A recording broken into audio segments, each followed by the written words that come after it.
You are now tuned into Armor Up Athletics, hosted by Phillip, Leviner, and Matt Quinn. Hey, good evening, everybody. Welcome to episode 2 of Armor Up Athletics.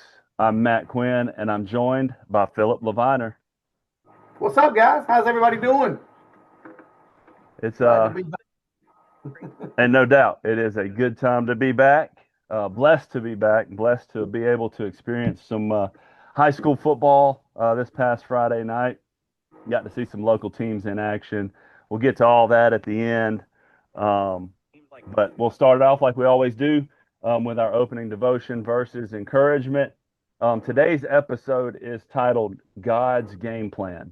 Okay, this is as we start off football season. You know, a lot of people on ESPN and reporters and analysts and all these people be talking about, coach's game plan here, coach's game plan, his offensive game plan, his defensive game plan.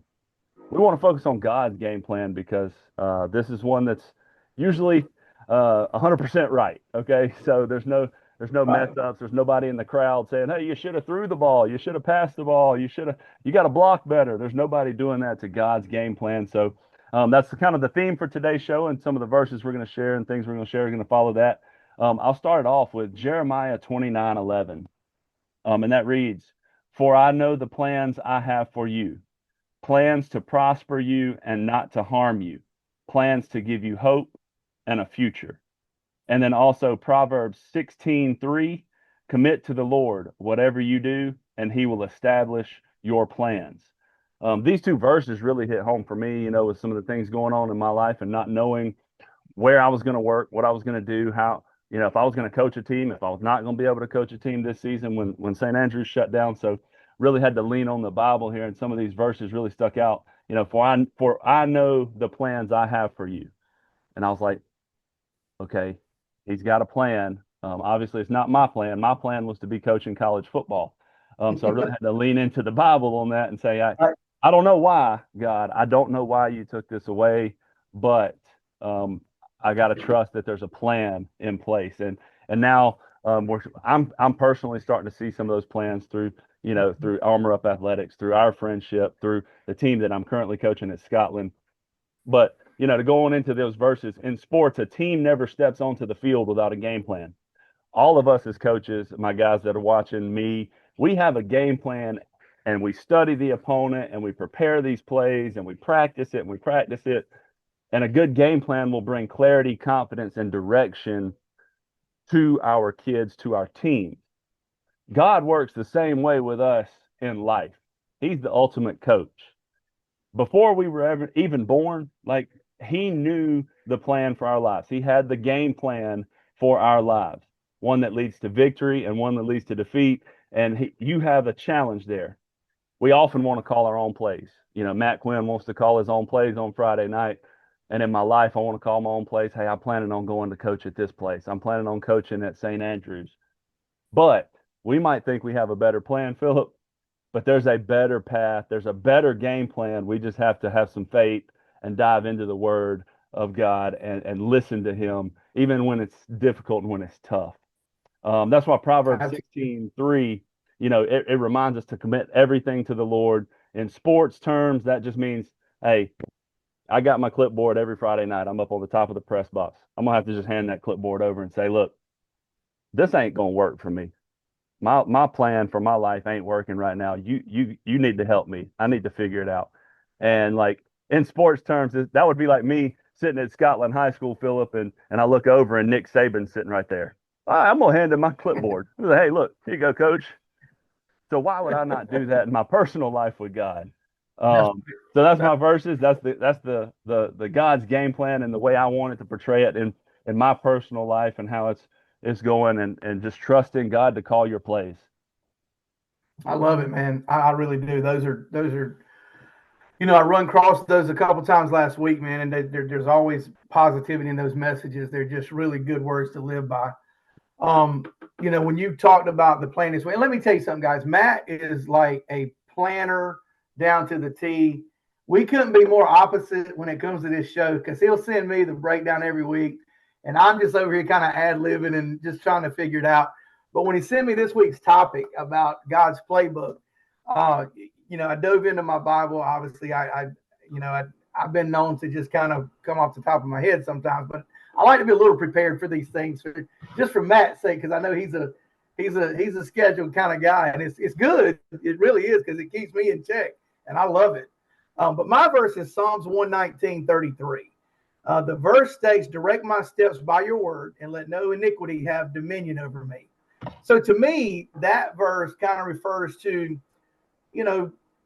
God revealing will. Like, he's trying to recognize the divine guidance to navigate his life and challenges and make righteous choices, right? So what we talk about there, direct my steps by your word. All right, we're talking about, if you want to relate it back to the playbook, you practice that whole week, right? We're putting a game plan in place. You're directing our steps. You're directing those guys' steps. You want them to turn right. You want them to turn left. You want the guard to pull. We're kind of doing that. So we're putting that in our memory every week. So come game night, we've practiced so hard that the game is easy. Kobe Bryant said that, right? We want to practice so hard, live by the coach's words. That way, when we go out there Friday night, we're going to execute this plan. And if we do it right, we're going to be successful, right? Same thing with God. We're going to read our Bibles. We're going to humble ourselves to God. God is our ultimate coach, right? He's calling the plays. He's telling us what to do. So we got to put ourselves in that moment and practice so hard for God. When we walk at that door and meet life, it's easy to say God's name. It's getting very easy for me to talk more about God now that I'm humbling myself and I'm listening to what God's telling me and I'm following his playbook, which is the Bible. Like you said, Matt, the perfect playbook is the Bible. When you get lost and you can't figure out what you're trying to do, there it is, man. Just go back. But if you study that enough, you'll have enough information and enough knowledge to go out that door. If you listen to what he's telling you, you'll be able to handle any challenge that comes up. I'm starting to see where I'm handling difficult situations way better now than what I did a year ago. I would fly off the handle. I'd question, like, why does this happen today? It would shut my whole day down. Where now I can take a breath, fall back on some scripture, pray about it, and then I'm a lot more easier to deal with. Now, I'm not going to say I still don't get, angry and have some slip ups here and there. I mean, we are human, but I think if we put our faith in that and we listen to God, and again, we always want to have a sports analogy. And again, I love Kobe Bryant. I mean, he's probably one of the most hardest workers and influential people in the game. Him and Ray Lewis, I listen to both of them a lot. But he says, and I'll say it one more time, practice so hard the game should be easy. Study your Bible so much that when you walk out that door, life should be a little bit easier for you to manage because you've got God on your side. So that was mine this week, man. Yeah, I love that, man. And you're correct. Again, we are not perfect, and we're going to slip up. And just last week, I had a slip up, a point of a low point. I felt bad about it, but I encourage you all that are tuning in, the Bible app or whatever apps, there's apps for this thing now, like Google or Chat GPT or whatever you're going to like. I opened my Bible app when I got home from that situation and I searched animosity and it spit out verses for me. And I just read through those verses and I prayed on those verses. So the way technology is now, like, we have those resources where we don't even have to go kind of digging, like, and I think it's God working and using the technology for his good to help us and guide us to where we need to be. So, we encourage you to stick to God's game plan. If you don't know God's game plan or you have no clue how to get to God's game plan, reach out to one of us, or if you don't want to do that, just Google it. Google whatever you're going through, Bible verses for this. And there's things that will be there to help you and encourage you, and we can help you with that too. I'm not saying we're preachers and we're not perfect, but that's why I shared, with Phillip, and it was on my Facebook, the DoorDash video, right? Pastor was on Facebook Reels. Yeah. Yeah, Pastor was on Facebook Reels, and he said when DoorDash gets to his door with his food, like, he doesn't stop and say, wait, are you, is your marriage okay? Like, are you living right? Are you doing it? No, it doesn't matter, like, what they're doing. The food is what you need, and then that's the good stuff. Like, yeah, me and Phillip both done stuff. We've been through stuff, and we're changing and we're getting better, but what we're saying is the food. Like, we're delivering your DoorDash to you, and it's God's word, and we're trying to help. So we're not professionals. We're gonna screw up. We're gonna probably misquote things and say things that don't even apply, and whatever, mispronounce words and translations. But hey, we're doing our best here, right? We're trying to stick to God's game plan. To add to that, man, that thing I sent you the other day where it says the pear tree doesn't grow the pears for the tree, right? The plum tree doesn't grow the plum for the tree. It grows it for the one passing by. So when you're in your moments, and you got to understand, you can be depressed at home and still give a word of encouragement, because the gift is not for you, wisdom is, right? So we got to understand where we come from. Everything can't be about us when we wake up, and God's got to put his hand on us. And sometimes he's going to, we're going to have bad moments, and we got to learn to get through those positively. I will add this caveat as well. I found that Facebook and these social medias, everything has a tendency, and if you're not very familiar with it, it's called an algorithm. Whatever you search, it'll start popping those things up. I encourage you to just put God in that search bar as many times as you can and watch the positive feeds come on your page. If you don't want to see all that mess, then don't type it in, guys. It's that simple. I Google Bible verses every day, and now my feeds are just filled up with all kinds of I wake up to God's verses and prayers, and it's so nice, man. I mean, so you can use that for a positive spin if you really want to get into it like that. But just remember, man, every day that you wake up, you may not have the best day and the best moment getting out of bed, but somebody is probably having it worse. And a word of encouragement goes a long way. The feedback that we've got from just episode 1 and what we're doing, to me, and I know you said it too, Matt, is overwhelming, guys. We can't thank you enough just for episode 1. I didn't expect it to get 3 views, and we're not doing it for views, but I really didn't expect anybody to watch this at all. It's well over 100 views now. We're at 140 views at time of recording this, which is 138 more than I thought we were. I thought me and you would be the only right. two. And just the people that's reached out, I've had great conversations with people, and now I got other accountability partners that I wake up and we'll send a verse to each other. All of this started because of this podcast. So it's doing exactly what we wanted, or God wants it to do, is reach people. That's it. That's all we want to do. And the only way to get through this life is have people with you going in your same. I tell my children all the time, if people aren't going in your direction, you got to get off that train, dude, and get on. They got to be going with you. So you need people around you that's going in your direction, that's on the same path. So, again, I just want to give a big shout out to all you guys that shared it, that's liked it, that's looked at it. We appreciate you guys so much. Yeah. And it's like you said there at the end there, Phillip, people with you, right? So if on our team, my team that I coach, if there's 2 guys on our offense that's not following the game plan, it's going to bring everybody else down. Now, ultimately, if we work super, super hard, we can overcome that, but we could make it a lot easier on ourselves by surrounding ourselves with players, with people in our lives that are following the same game plan to make it easier for us to obtain our goal. Right. So yep. That's our devotion, our words of encouragement on God's game plan. Thought it was fitting that we go into episode 2 with God's game plan as we start off football season this Friday night with week 0 high school football, and we'll see some game plans in action. Some people gonna be mad about some game plans. Some people gonna be happy about some game plans. But that's the way it goes. Before we recap, we talked about some of those local jamborees in the last episode. Before we recap that, I did want to get into some of like the preseason rankings, and a lot of our coaches are like, even myself would cringe and be like, man, like, it's not where you start, it's where you finish. And I get that, but I did want to highlight some of these teams, especially our local teams. But we'll start at the 5A level. 5A number 1 ranking, Dutch Fork. You look surprised, Phillip.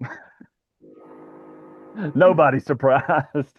I will say that they did play Gaffney in their jamboree, and Gaffney's the number 3 ranked team by South Carolina media polls. And Gaffney was up 21-14 with a minute and 40 left in the game. Dutch Fork was about to score, and lightning ended the game. So there's a whole lot of what ifs there. And I think Dutch Fork will definitely use that as motivation because, Gaffney, quote, beat them in that jamboree. Jamborees don't matter, but don't ever count Tom Knotts and Dutch Fork out. No, absolutely not. No, anytime they're in a stadium, you got your work cut out for you. That's There's no doubt.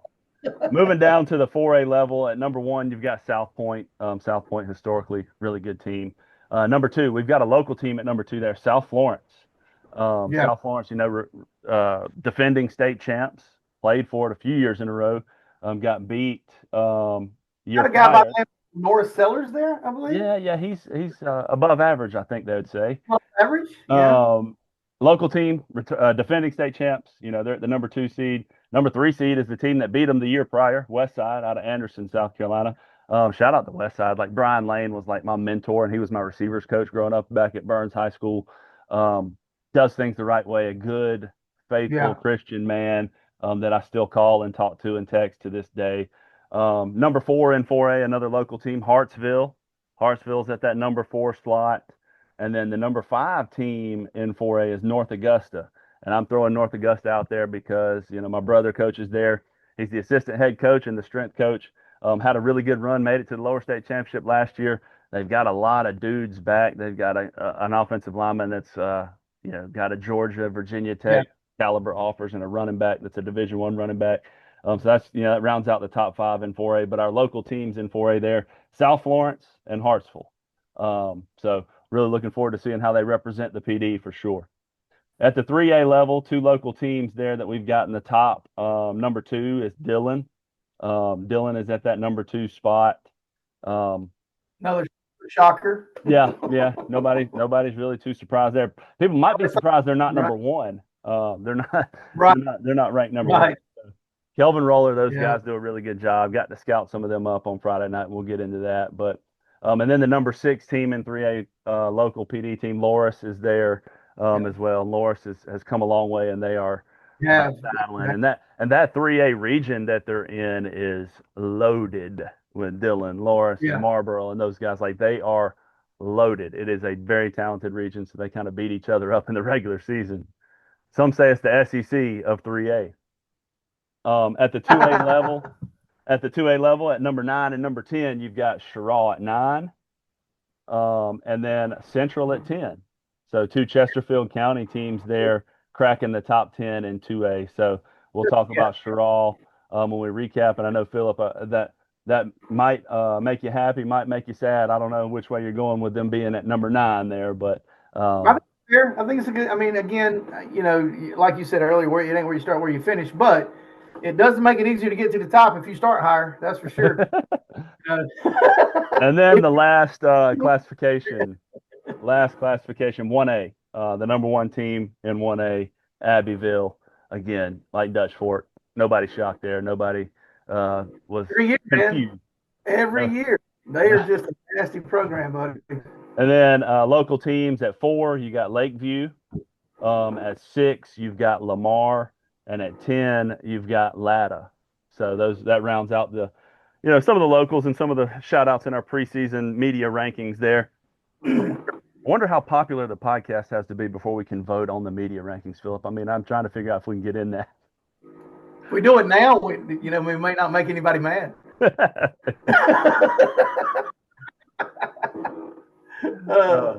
Dillon Jamboree of Champions recap. The first game of the night was Latta and Fairmont. Again, Latta was number 10 preseason. Took care of business against Fairmont 14-0. Latta, very, very good team. Established coaching staff. Fairmont showed some good flashes of positivity, and we talked about it in the first episode. They had a brand new coaching staff, new offense coordinator, defensive coordinator. So it's going to take some time to get that. And when you're playing against a team like Latta, top 10 team, that has established coaches that have been there for, years and years and years, and you've been in that system. But it was a good test for Fairmont. I saw some good flashes out of them, and of course, Latta took care of it. The second game of the night, we had Scotland and Hartsville. Hartsville, Hartsville, number 4 team in the state. Historically, a really good program. Scotland, brand new offensive coordinator that maybe doesn't know what he's doing. What's your shirt say?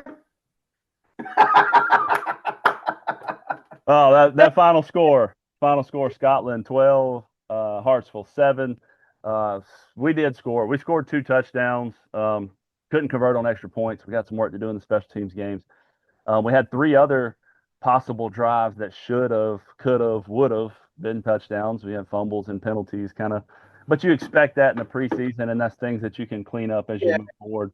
But to get some momentum and some positive vibes from our kids and our team was really cool there. Well, that's the great thing with jamborees. You working all those kinks out, right? Yeah. A lot of positives y'all can take away from that. So. Yeah. And then the last game over there at the Dillon Jamboree of Champions, Dillon versus Darlington. Dillon took the win 21-14.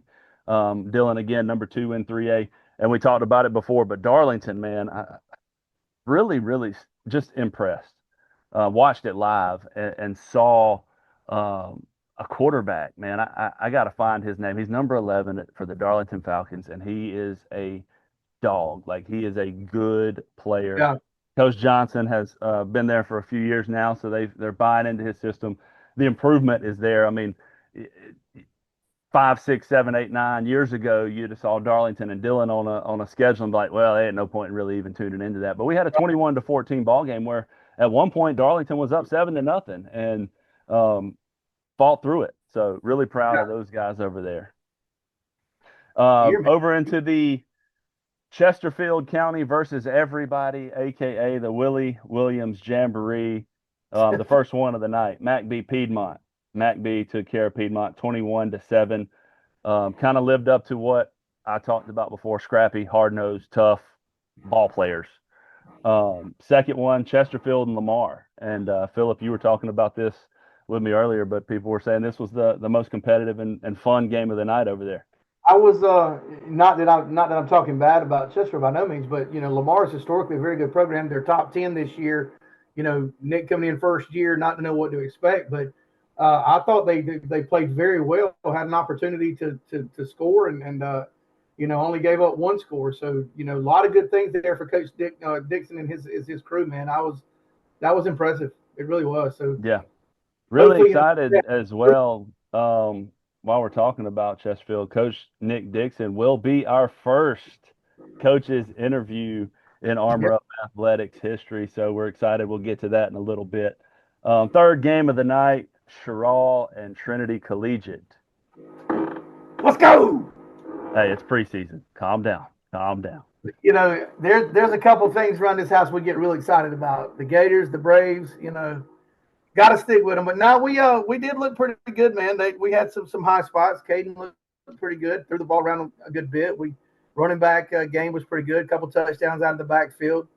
Defense played well. Again, jamborees are tune-ups, right? You definitely want to go out there and put your best foot forward in a jamboree, and even if you make a few mistakes here and there. But I'm excited about this year, man. I really am. We got some players, and hopefully we can just get in there and just execute. Like I said, just execution. You just can't shoot yourself in the foot. And so I was really pleased to see that. I didn't get to go like I wanted to. I had some other obligations, but I'm gonna try to be at a lot of Braves games this year. I did talk to Coach Poole and Coach Ash today, so they, they're being a little coy about it too. Like you, like all coaches, it's always we did okay. That's all you can get out of anybody right now. So nobody wants to give away too much. No, there's not one coach out there to say, "Hey, man, we just went in there and we took over. We dogs." Nobody's going to get that right now. No. Final score of that one, Sherall took care of business 27-0. And then the last game of the night, Central versus the SC Spartans. Central handled business 28-0 there in the headline matchup. So if we were keeping score there, we say Chesterfield versus everybody. Final score, Chesterfield 76, everybody else 14. I gotta find a way to be quiet as biased on these things. I got a couple of local games that are coming up this Friday, week 0, that we'll want to highlight, and then I'll let you kind of pick your game of the week out of these 5. Okay, I'm gonna spit these 5 out. Game 1, Sherall versus MacB. Yeah. Game 2, Chesterfield versus Johnsonville. Game 3, Central versus Louisville. Game 4, Darlington versus Lamar, and then Game 5, Scotland versus Dillon. I'm not going to do this because you're on the show with me, but I'm anxious to see Scotland Dillon. I really am. That's two power schools. That's going to be a good matchup. I like Sharon McBee, but I think in my mind, I think I know the way that should go. But the intriguing matchup for me is to see Scotland and Dillon, because that's two pretty historically good, really good programs, and good test for you guys going in there, to play them, and y'all got to go there, right? No, they're at us. They're at Scotland. Oh, I might come to that game Friday night, man. There you go. I'll take. I think the matchup of the week out of those, there's a couple of other intriguing ones, but that's the one I want to see. That might set the home. Yeah, it'll be fun. It'll be a fun night. I'm excited to see a first home game atmosphere, but that's not going to be my pick of the week. My pick of the week, I was between Darlington and Lamar and Chesterfield, Johnsonville. Darlington, Lamar, you got that inter-district rivalry. Both teams looking very well in the preseason. Darlington played very well against Dillon. Lamar took care of business and beat Chesterfield only by a little bit, but I think that matchup is very intriguing. But I do have to go with my pick would be Chesterfield versus Johnsonville. It's going to be at the Battlegrounds in Chesterfield. Last season, Chesterfield went down to Johnsonville. Johnsonville had just played for 2 or 3 state championships, and we kind of, quote, shocked the world down there. So I think Johnsonville is going to have a little chip on their shoulders coming off of that. That was a big loss for them early in the season. So I think they'll have a chip on their shoulder. And then obviously you got the debut of our first guest, Nick Dixon, and his first home game. Couldn't have happened at a better place. Game 1 being at home for him in the blue and gold. So that'll lead us right into our first interview with our first guest. We'll head on over to Coach Nick Dixon. We are glad to welcome our first ever guest in Armor Up Athletics history, my brother, my guy, the head coach of the Chesterfield Golden Rams, Coach Nick Dixon. What's going on, Coach? What's up, man? Glad to be on here with you. I'm glad to be the first, so that's an honor. But everything going pretty smooth. Been a road warrior today. Did a women's clinic this morning. Didn't hit the road. Elgin to meet Coach Davis because we left our huddle sideline at Fairfield last year. I was looking for it, and I called him. He was like, I think it's here. So then I went to Wilson to go watch Johnsonville play. So it's been an eventful day. You should 48 hours.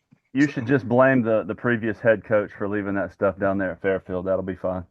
I ain't one that puts blame on people. I just, we should have got it, and we would have been fine. We're going to leave it at that. Well, you talked a little bit about your women's clinic, and people in the Chesterfield community, I think, have rallied behind you. I mean, you're a Chesterfield guy. You played there. You played under Coach Tannehill on some really good football teams in that time period. But what's it been like, being the man in charge in your community, your town, your school? Honestly, it felt like, you kind of let me do it a little bit last year, even though you was the head coach. You gave a lot of responsibilities to me, kind of grooming me into it. So it was like I kind of walked into it expecting what to do. I kind of had some visions in the past, and I kind of just went with it. I felt like that's what our community needed. It just ain't about football. It's about, investing in these kids in the program as a whole. So that's one reason I'm doing the things we doing. It ain't, for me, it's for them kids, and, where the young kids that's coming up, they get to see this and want to do that. I tell people when I was in elementary school, all I wanted to be was a ram, a golden ram. So, I tell people my favorite athlete of all time is David Melton. My cousin Brandon Belt, the boys wore 11. That's why I wore 11. So it means a lot to me. Like I said, it ain't a title. It's more of responsibility. So it's I hold it close to my heart. So it's a program that groomed me into who I am now. So that's why I take it so serious. It just ain't a title or a job. It's it's a responsibility. Something I dreamed about, a long time ago as a little kid. And just from the outside looking in, and obviously, you and I still talk, and I still talk to a lot of the coaches that are on your staff. You're doing a phenomenal job. The community's buying in. Speaking of community, co-host here, Phillip Leviner, I know there's times where he wears the wrong color blue. Oh Okay. yeah. But he spoke about it on episode 1. He was about an 8% Chesterfield fan, so I'm gonna let him, ask you some questions here. Yes. First of all, Coach, hey, congratulations on the title and the position there. I think you hit it on the head, man. That 8% when I was a Chesterfield guy, you were playing, as a matter of fact. I went to Orangeburg and watched you guys play, and all those years of success there. Was super proud to be a part of that run when I was living up that way. Still support Chesterfield County and Chesterfield sports, but I did graduate from Charles. So. I can't hold it against you, man. But yeah, so I follow the Braves really good, but I always think that's a good matchup. Even when I played in high school, you almost get those records out the window, right? It was just Yeah. a dog fight when you come into that game. That's You're hoping for that this year. Like I told Matt yesterday, I'd love nothing more than those two teams to come in undefeated and just fight it out, man. At the end of the day, I want to wish you a lot of success this year and hope everything works out for you. But one of the questions I got right now, what do you think the Rams' identity? What are you trying to really make their identity this year? If you see anything I posted or we break it down on TPW. Funny story, right before Coach Quinn came, I went to a coaches round table, and Coach Brian Lane was there speaking, and it was just like he was talking his philosophy and just thinking about it. I'm like, I like acronyms, and I think kids remember them better when you got just acronyms. They remember things in threes, and the tough people win just kind of stuck with me. I'm like, to win football games, you got to be tough. To win in life, you got to be tough. So we kind of hang our hat on that. We want to be disciplined. We want to be tough. We want to play fast. But that identity, that will be our identity going into it. Just being physical, tough, disciplined, holding each other accountable. And not only is it going to make you a better football player, it's going to make you a better human. Because you're going to go through tough things. You're going to go through things in life. You got to just weather the storm. And, some of it may be tougher than others. And, just because it's a tough time, sometimes God give you those lessons to, help you get somewhere else. So we kind of want to hang our hat on that being the toughness part. We don't want nobody to be, more physical than us. We want to set the tone. And, with us having a younger team, it's the best time to kind of instill that in them. We played last night, and I think that's the best our defense played in a long time. They flew to the ball. We was watching film this morning for the women clinic, and then we had some kids that couldn't make it, but majority, over 50% of our team was here to watch it, and just showing them like we got 9 hats in the screen, and the other 2 is getting there. So I mean, we got more like 4 guys on the tackle. So just being physically tough, the way we practice, kind of do that. We gonna hit in practice. We gonna be physical where they get used to doing it. So that physical part is what we gonna hang our hat on, just being physical. I love that. I love that. And, it's crazy because you kind of broke it down a little bit there. But in our previous segment, I did speak about Brian Lane being my mentor and my high school coach. And when I came to Chesterfield, me and Coach Dixon met, and he said, I really want to use TPW. And I was like, hey, have you been listening to Brian Lane? He said, I actually just got back from a meeting with him. So it was meant to be. I think everything happens for a reason. And Coach Dixon, the title of this episode is God's Game Plan. Obviously, things don't always go the way we plan, and we don't know why. But there's a bigger game plan in place. And I think for me, to be there with you at that time was God's timing. I think it was God's game plan to put you in that position, man. So what do you think, man? What do you think is like the spiritual, like what is the Bible verse? What is the mantra that you like, maybe before you took the field or right before you're going in to coach a game? What's the verse? What's the thinking that's going through your head as a coach and as a former player? And some players, some of the guys at McBee, I was like, man, coach, what you saying after we say the team prayer?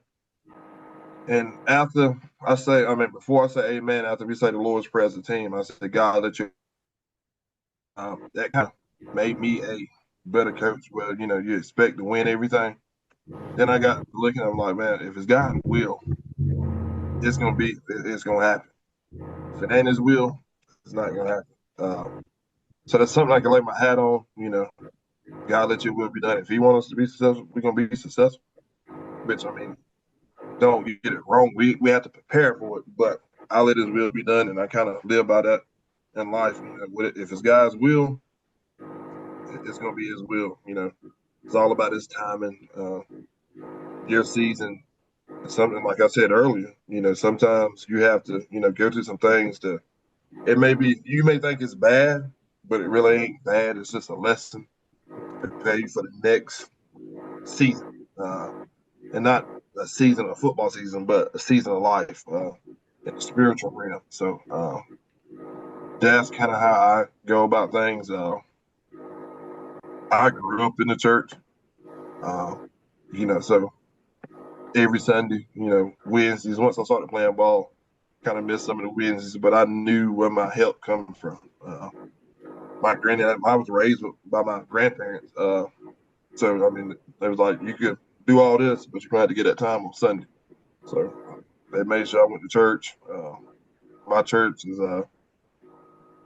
out in the sticks. We call it. You got to go through the valley to get there, but once you get there, you'll find something that peace. I tell my guys, man, go find to worship. It's kind of a sticky subject in the public school realm, but I tell them go find. And some of them like, man, had a better week when I went to church. I'm like, man, trying to tell y'all guys that it works. Yeah, yes. So, but like going back to your question, man, if it's God's will, it's gonna be done. So, don't get too high, don't get too low. It's God's will. He trying to teach you something. He's trying to tell you something through them lessons. So, if it's good or bad. I love that, Man, Coach. yeah, you nailed that, Coach. And if obviously this is our second episode, so we just started this, and Matt and I have known each other for years. He was blessed to marry into the family, so we never really hung out a lot until now. We both been kind of going through same things, and the more I found that I lean on God and let His will be done, the more things opening up for me too. So that's a great point, man. That is. Take it, man. And honestly, if I had to go to a Bible verse, it'd be Proverbs 3:1-10. And Matt, he pick at me a lot. Not really pick at me, but he was like, "Oh yeah, I want to be a noob and all this." I'm like, but that's something a lot of people think, "Oh, you're in a frat is all about partying and all this," but it's Christian based. So Proverbs 3:1-10, I hold that chapter, close to my heart, and we all know it. You might not know it by heart, but bits and pieces of it. And one thing, like I said, man, you want to trust in God's will. He tell you not to lean not to your own understanding. So, Oh yeah, always, just because you think it may be one way, it's not what it seems. If he wants you to know what it is, he'll let you know. He reveal it to you. And the power of prayer, man, I tell you, it's people don't understand, man. If you in it, even this summer, man, I asked God for something and it happened. I didn't know how it was gonna happen. It happened. I'm like, whoa, and you got to be specific what you pray for. You just can't just pray to pray. Be specific. Be specific what you want in life. You work to get it, and He'll give it to you. So and I learned my pastor, he an older guy. He was when he first came to our church. He been there since I've been a baby. He christened me, and he always instilled that in his members and our family, power of prayer. So That's Gotta awesome. go to that Lean, secret lean closet. not to your own understanding. I've obviously a lot of people know what I've been through, and you know, and when it first happened, I'm just like, why is this happening to me? Why is this happening to me? And now I feel like there's a reason for it. There's a plan. Yeah. It's God's game plan, and He's put me now in a situation where I can use a platform to reach some people, connecting me with Phillip, and being able to get on this platform, man. It's been amazing. So we'll switch gears a little bit. Let's talk a little football, man. Like I could name some names. I know them, but give me some guys to look out for from the Golden Rams. You got Phil Hubbard, man. He's gonna be the anchor of our defense. Mike Backer. A lot of people say he undersized, but he played with a little chip on his shoulder, man. I had the officials meeting, and last night he had the team rally. And, we break it out on TVW, but he wanted the team to break it out on dominate, which I felt like the defense dominated, even though they gave them a score, but they went 3 straight series without a score. But, I mean, he's kind of leading by example. You got Jaden Wallace that's on, helping him lead, becoming a better guy. And that's probably just with him, man, some of the things he done changed in his ways, man, it's been good to see. Derek Lockhart had a great game last night, man, just flying around on the defensive side, causing havoc. Wallace Hand, which is a young guy, freshman, I think he's gonna be good. Braden Melton made some great plays last night. Mark Moten played probably one of the best games of his high school career last night. Just flew around, ran the alley, just played well. J.J. Johnson come back out, took a year off, came out last night and played a good game, setting the edge at $115. But he wasn't scared. He threw his head in there. He tried to make plays. On the offensive side, Bryce, at the hem, just watching him grow from a 7th grader to now, man, it's crazy that he's getting ready to graduate. I'm like, dude, I remember when he was the ball boy as a 6th grader, 5th grader, you and my little cousin Caden running the balls out, playing on the sideline. Hey, man, get us some dry balls, they're over there throwing it. To see him be graduating is kind of hard to believe. We got a Monty Welch at wideout. Crazy thing that happened last night. We drove the ball down the field, and I know he don't mind me telling this, and called up a play for him, and he did everything right, set in the middle of the soft part of the zone, and ball went through his hands. And usually, sometimes he'll hang his head. He was like, Coach, it won't happen again. I said, I'd rather for it to happen now than a few weeks from now, because, that's when it counts. But, he'll be there. Marquand Blunt on the line, anchoring it down. Levi Jones, Levi Jones is a football player, man. I know he's a younger guy, but he's a football player. He understands it. He don't mind laying the wood. He plays like his hair on fire. You got Lil Pa. We call him Lil Pa. I'd be forgetting what Lil Pa real name is. It's Ronnie Gwynn. And don't hold me to that. It could be something else, but I think it's Ronnie Gwynn. But we call him Lil Pa.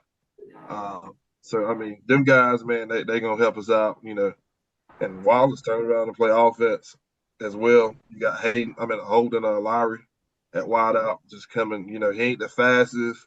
But he's a smart guy. He's gonna catch balls. He's gonna find them soft areas in the zone. You always gonna depend on him. He gonna know what to do. And he probably harder on himself than anybody. He wants to be perfect. He wants to be a perfectionist. So I'm like, dude, you're not gonna be perfect. Just play ball, have fun with it. And he told me he's been having fun. He felt like this. He's like, this is the most fun I had ever. So I'm like, that's good. You got Greg Russian he's a freshman at running back, Samir Bennett. So I know I'm rattling off a lot of names, but them guys, man, we got a good young core, good mix. We only got 6 seniors right now, and everybody else underclassmen, we'll have them coming back. So it's going to be exciting in the next 2 years, and we had 60 kids come out for middle school football. Wow. It's to a point where I don't have enough space to put them all in one locker room. So we got like a mixture And I'm like, what do we do? Which that's a good problem to have when you're running out of helmets and shoulder pads, which we ain't got that problem, but we just ran out of space to put them. And then, we'll find the space if you want to come play. And that's the thing, like, it's a good bit of 7th graders, a good bit of 8th graders, and some of them still getting filters coming out. But I mean, that's what you want. And we got like 40 kids signed up for rec football. So we had a youth camp this summer. So I mean, I think the days ahead of Chesterfield football is bright. So that's the thing, And I know I kind of got off subject, but I'm just telling you the whole program.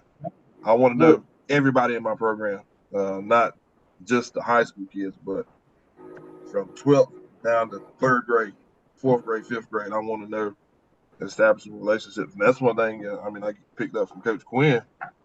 Our rec team practice over here. After we get done with practice, I go over there, walk over to the rec practice, or I get to the middle school practice. So I get to see that. I get to see them. Them kids get to see me. They know who I am. The coaches. So you're trying to build a program. You got to build it from the ground up. That's a part of the program, not just your team. It's the hope. I mean, we are a family here, and I'm gonna build it from the ground up. Well, that's. I appreciate you sharing those names, and that's part of our mission here is to put some exposure on our local athletes, and it's good for them to hear their names and hear their coaches talking about them and see them on different platforms. And all the names that you named, I mean, I knew who they were. It's a little different when I'm interviewing you because I was with those same kids, and they're great kids. Great players, great kids that are going to do right things on and off the field. So, really I'm gonna tell you another one that surprised you. Your boy Beaver. He's playing nose, and I said, dude, Beaver, you're the best nose guard right now because Beaver, it fits his, his not really demeanor, his playing style. He's a big guy. He don't need to move left or right. He can bull. He's strong enough to bull people. You're not gonna move him. And dude, when I say he had some chances last night, he could have had some tackles for a loss. And we probably get a 15-yarder, a 10-yarder when he make that tackle for a loss because he's gonna go nuts. And I'm gonna let the first one go because he gonna go nuts. So I'm excited to be. That is awesome. My most viewed reel ever on Facebook was when Beaver got his first varsity tackle against Great Falls, and we were dancing together on the sideline. So I love the kid. That's awesome. Yeah, I mean, like Quinn been here. He's seen these kids, man.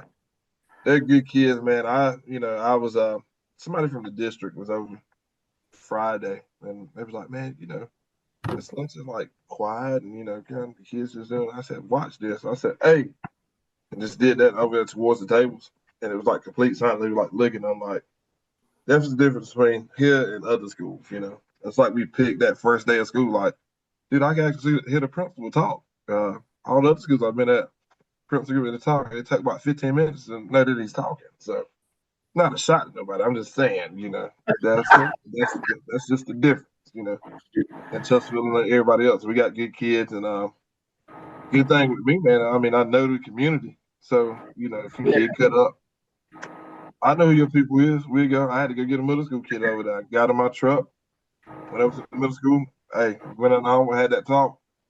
He came to practice, coach. Man, thank you for talking to me because I would have got in trouble. My mom would have killed me. I said, I know, because I would have called. So that's the good thing of being from the community that just reaching, be able to reach people. That's always a cool thing. Yeah, for sure. Phillip, do you have any other questions? I got two that I want to say for the end, but I know you might have one or two more that you want. Yeah, I got one that, and you touched on it a little bit earlier, Coach. And my son plays a lot of ball too, and we play some baseball, travel ball with FCA, and I'll wrap this up together. The question is kind of how do you differentiate or put together being a coach, a competitor, and a Christian, right? So the FCA's over there. First day I went over there, we tried out, and I wasn't sure. It's a faith-based organization, and I'm just kind of getting back, what I call in the good realm of the Lord, and kind of listen to what I'm supposed to be doing.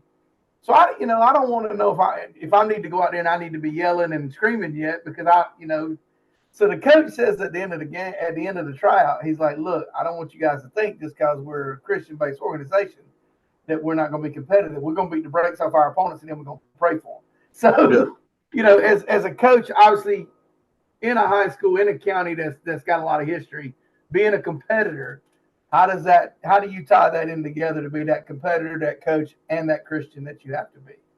I mean, you know, you're always going to compete. That's a part of the game. You know, you just got to respect the game.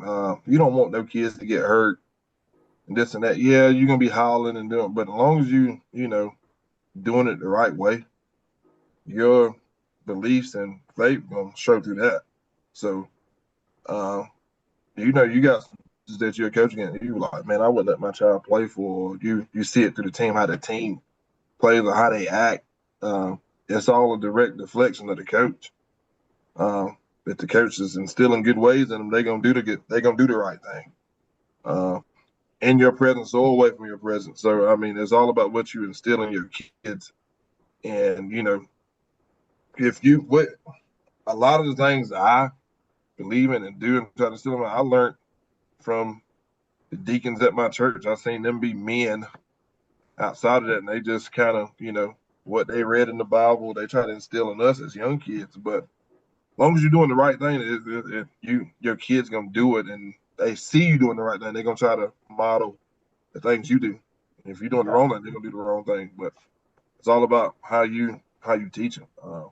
Yeah, you're gonna holler, you're gonna scream. You may say a few Bible words. If you're gonna say a bad word, keep it to the Bible words. I say.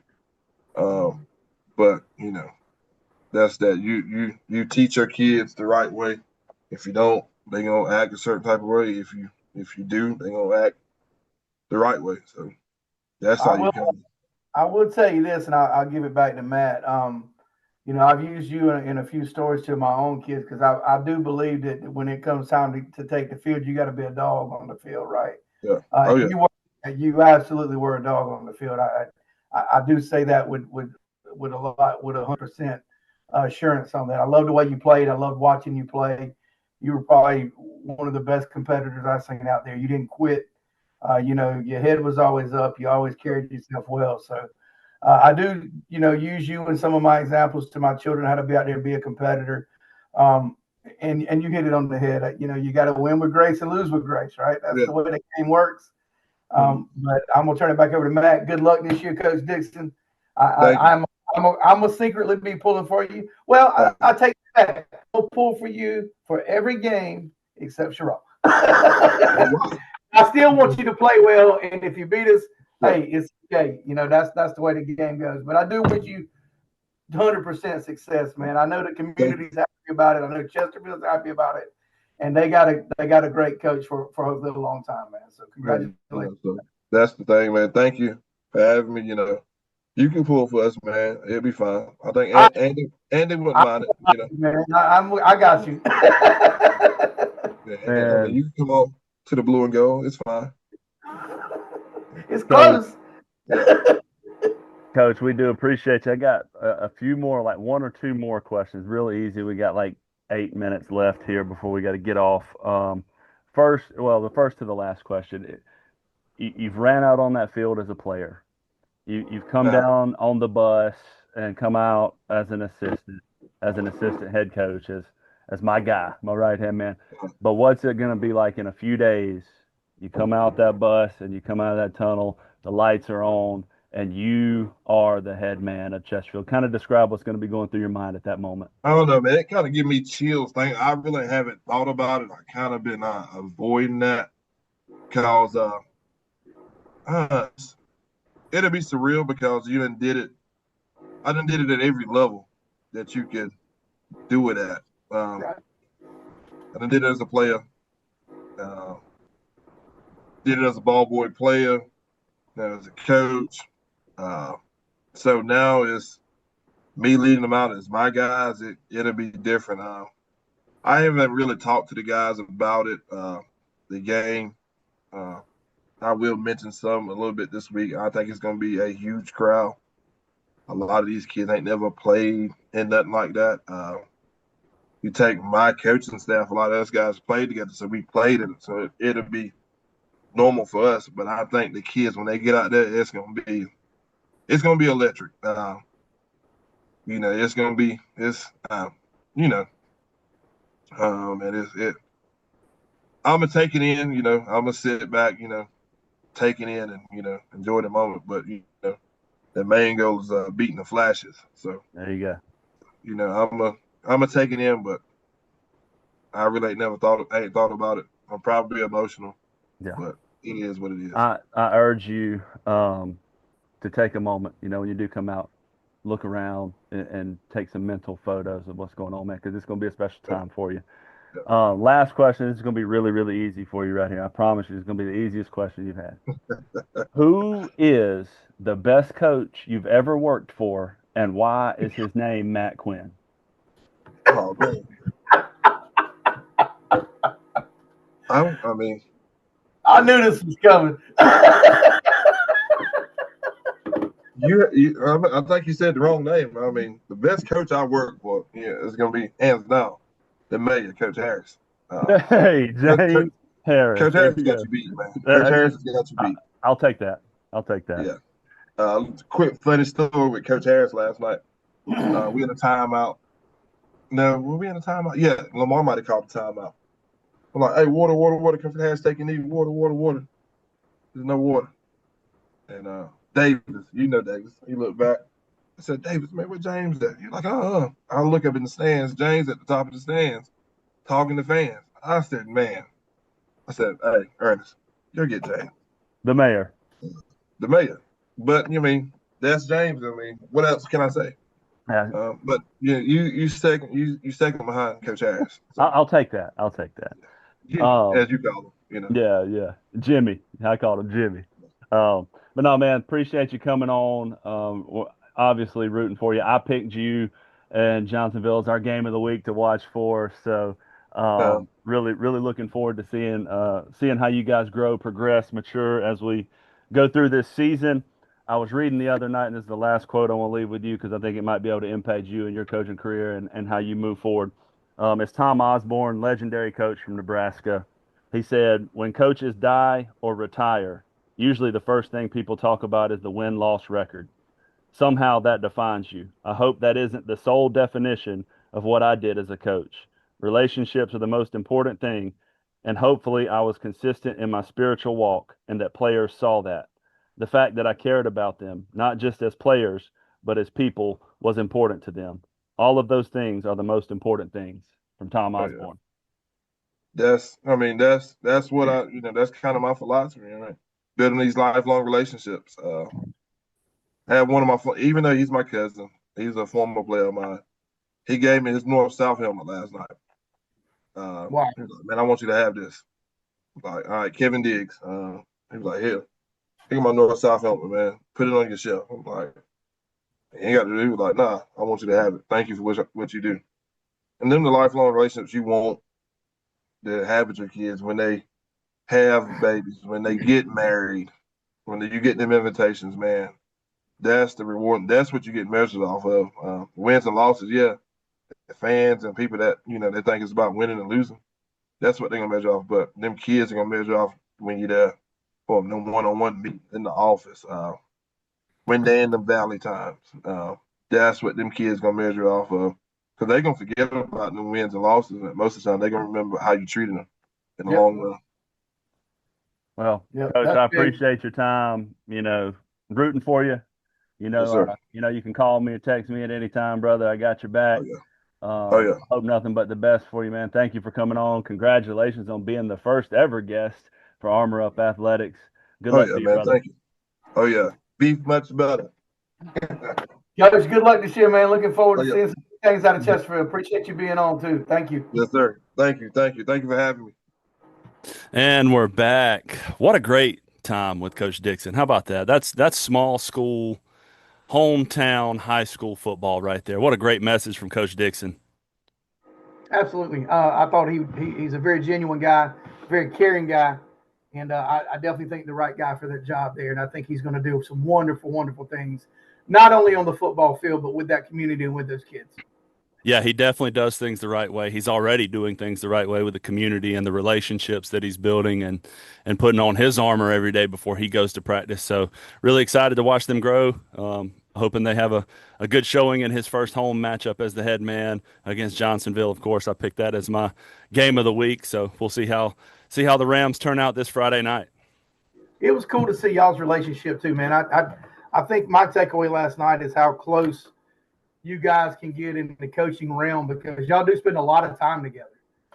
You're with each other a lot of times than you're with your family. So they become like second family. So that was cool to see y'all go back and forth and joke and tell some cool stories last night. So Yeah, he's awesome he's stuff, man. definitely one of the guys that I got really close with in this profession, and he's my brother for real, and I'm excited for him, and Yeah. he knows that he can call me and shoot, man, I call him, Yeah. just bouncing ideas off of each other about life or community or football or whatever. So Yeah. excited about that. But let's switch gears and get into some college football. We got some week 0 matchups this week. Football season is here. I can smell it. It is here. So to start the day off, and I'm going to give you a chance again here to pick you a little game of the week. But to start the day off at noon, you've got Iowa State and Kansas State. That's two top 25 ranked teams. Iowa State at 22, Kansas State at 17. Week 0, noon game, big matchup there to start the year. Then you got Idaho State and UNLV, Fresno State versus Kansas. Sam Houston in Western Kentucky at 7 o'clock, and then the late night game, Stanford and Hawaii at 7:30. Oh man, game of the week for me. I'm gonna try to watch every one of them. Right. I think Jagger has a fundraiser that day for his baseball team. I got to go over there early and get back. I am interested in the ranked matchup. Obviously, I want to see, but I think for me the Kansas game. I want to see what Kansas has got. They're kind of been hit or miss over the years. I'm interested to see what they're going to come out and do this year. Well, they are heavy favorites against Fresno State, so we'll see how they come out and pop out in this week 0 matchup. Yeah, I'm gonna call Kansas that one, my week of the game, match of the week. Even though my eyes are going to be on the ranked games to see those two guys play. Yeah, for sure. I think you've got some really good matchups. So really, we talked about it last week. Like we got some cool matchups in week 0, some teams that you don't typically get to see on national TV. So a lot of quirks and crazy offenses and defenses and game plans, right? We talk a lot about game plans this episode. So we'll see some good game plans, some crazy stuff that, like myself in the football profession, like we don't come up with original ideas. We steal them from somewhere. So there might be some things that I steal this Saturday from some of these offenses that we see. My game of the week, Sam Houston and Western Kentucky, just because I have a personal interest in that game. Yeah. I never thought I'd say that. Never thought I'd say, hey, I'm gonna get up and watch the Sam Houston game. No. But we got Antonio Williams there. Mentioned it before last week. He was our running backs coach at St. Andrews for the couple of months we were together. He's NFL player and Ohio State and UNC football player. So getting his first crack at the big time there at Sam Houston against Western Kentucky. And that'll lead us right into our next guest, another special guest, man, another first time for Armor Up Athletics. Our first college football coach will be joining us. I love it, man. I can't wait. Looking forward to this interview. I'm kind of like a little fanish right now, a little like, giddy that I get to talk to this guy. Well, let's just head on over to the interview with Coach Antonio Williams, Sam Houston State. Let's go. And we're now with a very special guest, Antonio Williams, a.k.a. Coach Tone, running backs coach at Sam Houston. Thank you for joining us, Coach. Yeah, man, excited to be on here, man. Thank you for inviting me.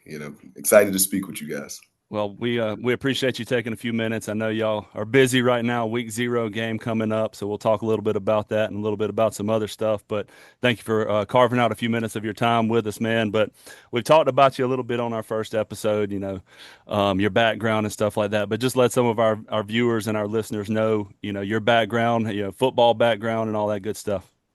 Yeah, 100%. From a super small town in North Carolina called New London, about 600 people, one stoplight, one gas station. Had the opportunity to go on to play some pretty high level college football at Ohio State and North Carolina. And then I spent 4 years in the NFL for the Buffalo Bills and the New York Giants, and then a little bit of time up in Canada before I retired and got into the coaching.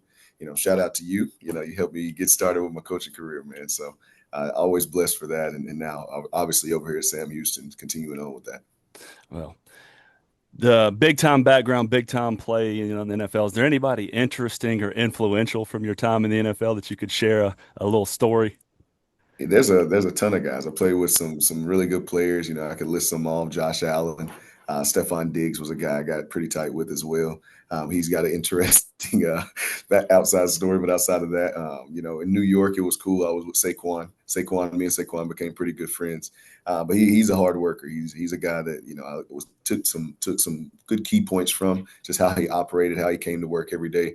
Just really being a pro, and I was able to carry it on with some other things that for me in life. How I operate as a coach and what I expect out of my players as well. Awesome. So the title of this episode, if you didn't know, Coach Williams, Coach Tone, Antonio, I guess I'm gonna have to call you Coach Tone because that's what it was in the office.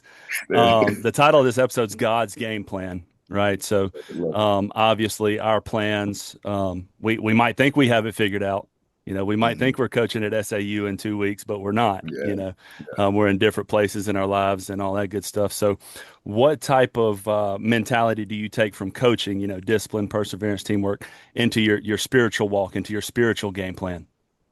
Well, I think it's the consistency factor, right? I think that's something that you have to be a consistent coach. You want to show your guys that, you got to practice what you preach. I think that's something that everybody says all the time. And when it comes to your spirituality with your walk with Christ, all of those things, it's got to be the same. Being consistent, right? Following what you read, making sure that those things line up with who you are as a person, and not just saying things, but actually practicing what you're talking about. Yeah. Love that, Coach. Love that. Phillip? Yeah, man. You gave me a list of questions, and I've been looking at them, and one that sticks out to me a lot. Matt's a way more prepared guy than I am, Coach Stone. I kind of ad lib a lot. I'm sure you've been around him. You know how prepared he is. So look, it was crazy when he sent me the script. I love it to death though because it helps me out. But he kind of hit on it. But I know that you guys obviously playing at the level you played, being a competitor. That pressure to win, to go out every week and perform, and being a coach and a competitor, how do you kind of wrangle that in with also kind of trying to put that positive message of Christianity out there to those guys when there's that much pressure on you to get out there and get it done? Yeah, well, I think the biggest thing is understanding the gift that we all have to be in the position that we're in, right? You get a lot of eyes on you. It's not, yes, it is about wins. Everybody wants to come to this level and win and be as successful as possible. But with wins comes even more eyes on you. And what do you do with that spotlight? How do you show, who you are and what you represent? And I think that's something that's big. The better we are as a team, like I said, the more eyes that we get on us. So that gives us more opportunity to put Christ out in front, right? To let people know what we believe in and how you operate and all of those types of things. So that's kind of my mindset on that one. I love it, man. I do. Yep. Yeah. So is there a specific Bible verse or passage or prayer that you like before pre-games?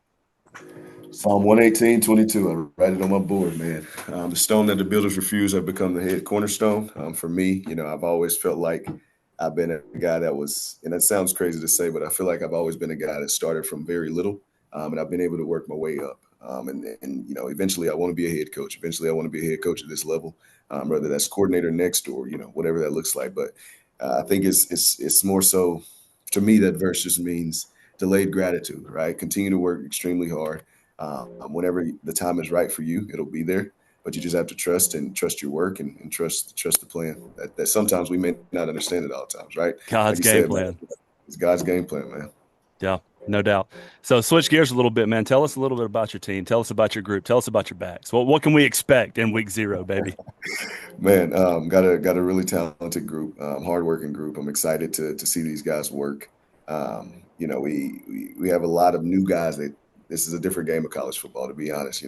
A lot of new people came in and things like that. And, it was actually before I got here, so I didn't get to recruit these guys, just been able to build the relationship and mentor them and make sure they're in the offense and understand the offense the best way possible. But overall, for me, I'll be honest, I'll just say we have a very talented group of running backs. And I'm just excited to see these guys work this coming week against Western Kentucky, truly. Oh man, you're pulling the coach speak. We can't give away too much, man. There might be some Western Kentucky coaches watching or something. What are we doing here? Hey, So they definitely gonna come in with the Chrome Buckets on from Western Kentucky, I'm sure. They do have the chrome helmets. So that's something they're definitely known for, man. So you've obviously played in some big time atmospheres and things like that. So what do you think is going to be going through your mind? You're taking the field week 0, very limited college football schedule. So a lot of eyes across the nation on you guys. Right. I picked you as our Armor Up Athletics game of the week, obviously because I'm gonna be rooting for you and looking for you out there on the sideline somewhere. But what do you think is going to be going through your mind when y'all come out of the tunnel and you see the fans and everything's going on right there? Just grateful, man. And I think you resonate with it as much as I will, man, because it's just, I truly thought, I was going to have to wait a full year cycle to be back in the coaching circle and all that. And something just popped for me in the moment that it did. So for me at this point, it's really just grateful. And it's just making sure that everything that I'm putting out there is represented by my guys, and by the team, making sure that we're just playing as hard as we can. We're leaving everything out on the field. The atmosphere will be the atmosphere. It's going to be big. We know that. But at the same time, if we go out and execute the way that we want to execute and, we play our style of ball, I think it'll, we've got a good shot. So for me, it's just being grateful. I'm going to be extremely excited. You know me, I'm an extremely energetic guy. So just having the energy, being on the side and making sure the guys are having a good time and getting our job done. Awesome. So obviously I've witnessed you do this, a little bit in recruiting and a little bit in practice, but kind of explain, the importance of relationships in recruiting and coaching and how you develop those relationships. Yeah, 100%. I think the relationship side is the biggest thing that I feel like is sometimes overlooked now in the college game. It is becoming very transactional. I think we all know that, but there are some things that you can't really replace, and that's a connection with a person. Being able to talk to someone's parents, being able to truly connect with them on a level of understanding, not just football, but maybe it's something outside. A lot of kids have a lot of different goals now. It's not always just football. Some people do want to do more business related things, and while still being a football player. What's the fine balance? What's that line between that where you can still be very successful and be a pro, but also still build up yourself, off the field? I think that's something that for myself, I was able to do that at a pretty successful rate. So it allows for me to connect pretty well with recruits and with parents as well. And then also me being a younger coach in the game right now, I'm able to relate on a different level and relate with the guys and joke around just a bit more than typical coaches that are a little bit older in the game. So for me, relationship building is the key point. You can't have a great unit. You can't have a good room unless everyone is, believes in the coach, can connect with the coach, can have those open communication, that open conversation, and truly just be themselves, man. I tried to, even when I'm coaching my backs, I'm not trying to shape guys into something that they're not. Trying to reinforce who they are as a player, maybe enhance it even more, and allow for them to go and exemplify that on the field. And I got a couple of questions, and I know Phillip knows my last question, but the final two questions, obviously the title of the podcast, Armor Up Athletics, based on Ephesians 6:11, put on the full armor of God. How do you personally armor up before practice, before games, before you take the field? Yeah, 100%. So I practice being where I'm at. That's my biggest thing. And that's something that I've picked up over the past, I'd say probably about 3.5 months for me. It's just been very intentional about being in the moment that I'm at each day. I wake up and I'll meditate and I'll pray. And I'll just make sure that, whatever happened yesterday was yesterday. Today is something that I can't control. Tomorrow has not come yet. So for me, it's really just being very present in every moment that I'm at. It's allowed for me to be, pretty good with where I'm at right now. And I want to continue to do that. I try to show that to the guys. It's a don't blink mentality. That's something that we kind of say here at Sam Houston. But with that, it's if things go bad, if you have something pop up, reset, refocus, and realize it was a blip. It was something that happened. It's out of your control now. But be present where you're at. That's how I feel like I armor up. It's just not trying to control things that I can't control in the moment. But what we can control, right? Our attitude, our effort, how we look at things. For me, that's being armed up. Man, That's awesome. That's something that we could all learn from right there for sure. Last question I got for you, Phillip. You know what's coming. Who is the best coach you've ever worked for, and why is his name Matt Quinn? Man, you know what? His name is Matt Quinn because he's that dude. That's why, man. That's why. Oh, That's why, man. No, I just I wish. can prepare you for it. There it is. Oh, Matt, to be honest, man, I wish we would have been able to get something in, man. You know, we had a good thing coming. And I hate that it happened like it did, man. But everything happens for a reason, like you said, yeah. right? It's God's game plan. And best believe, you know, this is a long journey in this coaching world. We both know that. And there'll probably be some things down the road that we can talk about, man. Yeah, man, I appreciate you. I felt a instant connection when we first met at St. Andrews, and you came in to interview, and we spoke for maybe 5 minutes, and I was like, "Hey, you got any practice shoes? Let's get on the field." Like that's really how quick it went, because I could just tell the type of dude you are and the type of genuine attitude and the work ethic that you had. Like, I go off of vibes, and I was getting a really good vibe for you, and creating that relationship with you has been awesome. Hopefully that helps me professionally one day when you do get that coordinator job or that head job you were talking about. There You we got go. my number still, so hit me up. 100%. Well, look, we got to get both of you guys out to a Sam game this year, man. We'll be playing in Houston. Our stadium's under renovation, so you guys just let me know. We'll have you some tickets waiting. Hey, Phillip, Hey, I'm all in. but I do have one more quick question. As a fan, right? And I told Matt this earlier. I don't think people truly understand the value of how coaches interact and the hours you guys put in and the influence you have on kids, right? Yeah. And I have kids that play ball. What advice would you give these young athletes that's chasing these big dreams to stay grounded in their faith and also try to listen to their father, because they're not always done?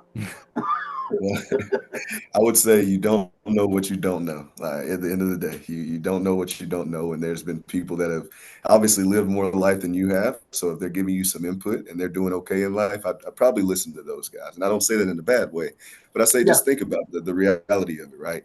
And then when it comes to having those big dreams, my whole process with that is I don't think God would put any type of dream in our mind, in our heart, if we didn't think that we could actually go get it.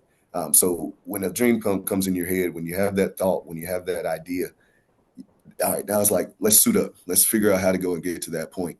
Like I said, man, I'm from a town of 600 people. Matt knows exactly where I'm from.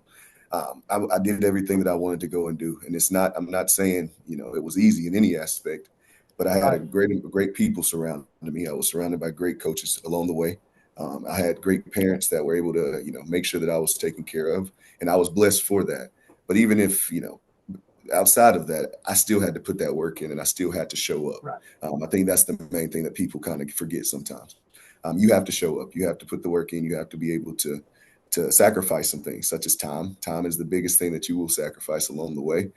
You will not be able to attend all events like you want to. And sometimes your friends may be out doing things and hey, I just can't be there. I've got other things that I need to do. I need to study fronts a little bit more, because if I can understand these fronts, it's going to help me on Saturdays and Fridays, right?